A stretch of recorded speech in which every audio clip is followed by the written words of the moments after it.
This is a great opportunity for the San Antonio Spurs. Ending a homestand before you hit the road for Christmas time. You are 1-1. You can get yourself a W. You can string along, get you 2 straight wins before you hit the road. This is a great place for the San Antonio Spurs to continue on that big overtime win against the Atlanta Hawks, against the Portland Trailblazers, and we're going to break down here on Spurs Digest why this game is important for the San Antonio Spurs and what the Spurs need to do to come out victorious with this game. But if you guys haven't yet, take a spur of the moment to get every Spurs moment moving forward by hitting that subscribe button so you don't miss all of the great content we have coming to you from Spurs Digest. Me, Brian, and Josh are very much enjoying everything that we're doing here and enjoying everything that you guys have been giving to us. But we are here for one thing and one thing only always, and it's Spurs basketball. And there's nothing better than game day Spurs basketball. They get to play the Portland Trailblazers tonight. They have seen the Portland Trailblazers twice so far this season, and they've come out victorious in both. One closer than the other. We're going to touch upon those games, and then we're going to jump into the reasons why the Spurs are going to win tonight's game against the Portland Trailblazers. But first game that they did play against the Portland Trailblazers. Actually, the second game they played against the Portland Trailblazers. It was a 118-116 win. If you remember correctly, this was last week. You had a massive shooting outpost from Jeremy Grant and the whole entire Portland Trailblazers unit collective. They made 16 threes. They had 46 points, as you see there in the third quarter. The Spurs got out big. They actually did something they don't typically do, which is get out to a lead, and then they ended up giving it up. But they came back in the fourth quarter. I believe they went on a 21-4 run to bring this game back within striking distance, and then you had Wemby making big free throws towards the end. You had Vassell making big jump shots. You had the team really coming together collectively to get this massive win over the Portland Trailblazers to stay in that 500 range, because this was around when they were teetering towards going below 500. On the game, you had Wemby, who had 28, 7, and 7. Fun fact, actually, the Spurs this year are 11-2 when Victor Wembanyama shoots 30% or better from the three-point line. He shot 33%. This is one of those wins in the ticks in the win column. So when you're getting him quality three-point looks and he's hitting them at a decently high clip, 30% is not even that great. When he's hitting them at a decent clip, the Spurs are damn near unbeatable, and it's because of what he does to a defense and how that works with the offense. You had Julian Champagnie, who had a big game in this one. Jeremy Sochan, who played well, and he is going to be a key in this next game, and I'll explain to you here why in just a moment. And then you've got this second game, which technically was the first game that they played against the Portland Trailblazers this year, and it was just a overall confident game. I mean, they started off early. Portland kind of jarred back and forth with them. And this was at a weird time, too. If you guys don't remember this one, this was all the way back in November. And this was the fourth game right after Popovich unfortunately went down with his health issues. And hopefully he's back when he can be back. Of course, Pop, again, anytime we can say it, we're going to say it. All prayers up with you, and hopefully that you and your family are doing just fine and everything is going well in the Popovich household. But it was then, you have to also remember too, Jeremy Sochan had just gone out against the Lakers, so he was out for a while too. So this team was in flux. There was no Devin Vassell yet, so you were missing 2 of your 3 best players and your most important figure in the entirety of the Spurs organizational history. All were missing within a short period of time. So this Portland Trailblazers win was actually a good win to have, because it was something that needed to right the ship, because the Spurs needed to get some sort of consistency and some sort of good coming out of San Antonio. Keldon Johnson and Branham had 17 each in this game. Obviously, as I said, Pop, obviously, now that we know it was a mild stroke, it was listed as a medical episode then before the game. Mitch Johnson has been doing a pretty solid job since Gregg Popovich has been out, but that was that around. But now we get to today's game, and we don't see that often at all. Tre Jones is healthy, Wemby's healthy, Vassell's healthy, Sochan's healthy, and they're not even on the injury report, so there's no questions like, oh, he might not be playing, he's questionable. This team is at full health, and when this team is at full health, we can be a scary bunch. We don't know what that's going to look like for a totality of 10, 15, 20 games because we haven't seen it yet. But what we have seen is the San Antonio Spurs managed to stay above 500 with the carousel of units that they've had to play and with the carousel of pieces they've had to fill in for the starters.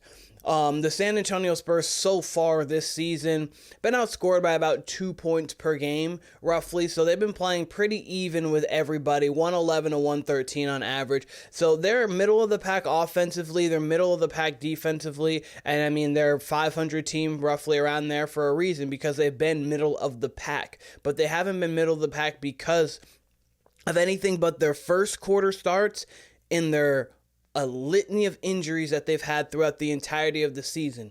You take off the second and third best players from your roster for a long stretch of time and see how every other team does. Not every team is going to do well. You see a team like Memphis, they have such great depth that when they are missing their best player in John Morant, they're able to do things. Obviously, there are teams that can suffer or can deal with those kind of injuries and still do well. The Thunder are doing well without Chet, but not every team can stay around that 500 range, and the Spurs have been doing a great job with that, and they're going to continue to do a great job now that they have everybody back.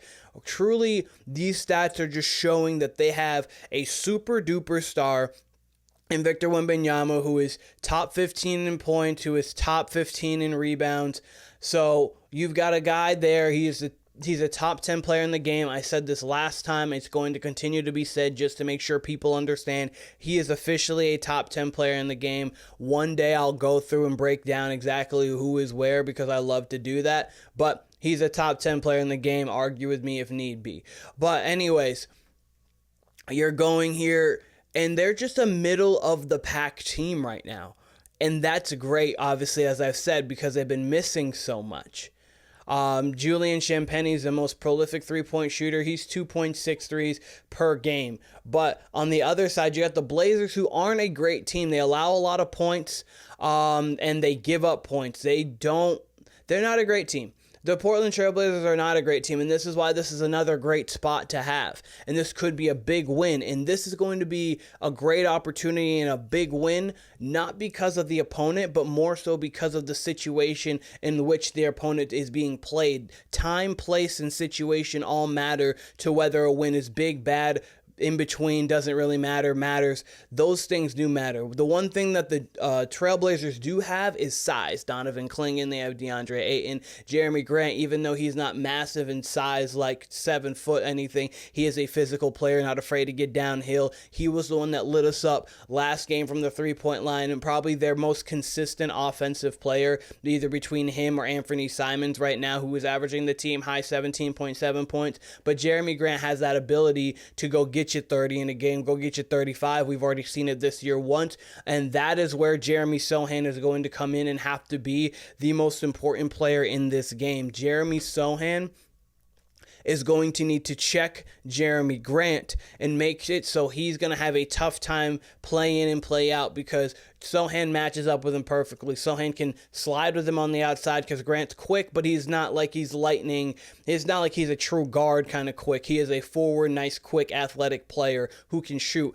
Sochan can stretch out, and then also what Sochan's going to have to do is he's going to have to give a little bit of help too on the side because Clingan's a big presence, and you've got DeAndre Ayton, who's another big presence. Wemby's going to need a little bit of help just to throw him off the spots.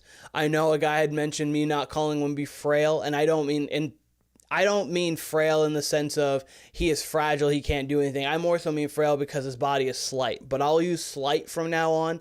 Wemby does have a slight frame. Same with Kevin Durant, and I would call Kevin Durant frail and slight in the same kind of way because I keep the same kind of energy. But Wemby has a slight frame, and these guys are a little bit bigger, so he might get pushed around a little bit, but obviously his wingspan can make up for that. So I would say that you would need Sochan to kind of show a little bit and then be able to get out on Jeremy Grant. He is going to be a key piece to the Spurs coming out victorious in this game. And then, of course, what to watch for, that physicality, as I just spoke on. You've got Ayton, you've got Klingon, as Sochan is going to be very important.